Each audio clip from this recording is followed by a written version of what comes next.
Ever walked through a cemetery and wondered how those gravestones are actually made?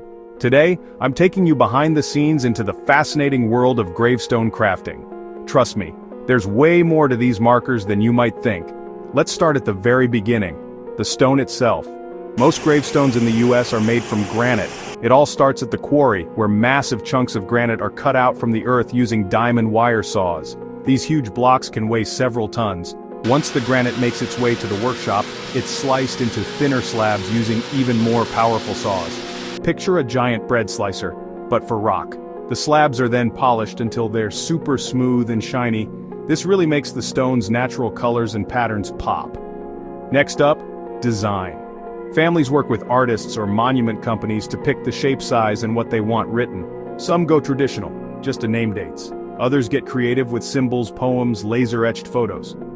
For really detailed stuff like portraits, artists use laser etching. Now comes the carving.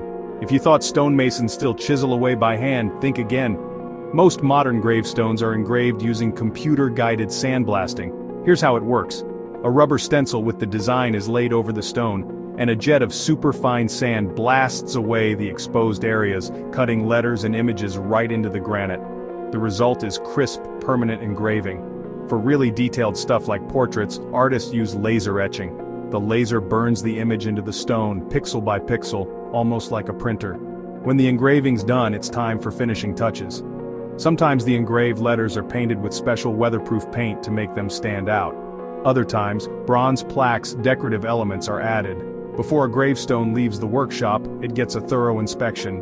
Any rough edges are smoothed out, and the whole thing is cleaned up to look its best. Finally, the finished stone is transported to its new home at the cemetery, where it's set in place, often on a concrete base to keep it stable for decades to come. So next time you pass by a gravestone, remember, behind every name and date is a story, not just of a life lived, but of craftsmanship, care, and some seriously cool science. Thanks for watching. If you found this walkthrough interesting, hit that like button and subscribe for more behind-the-scenes stories.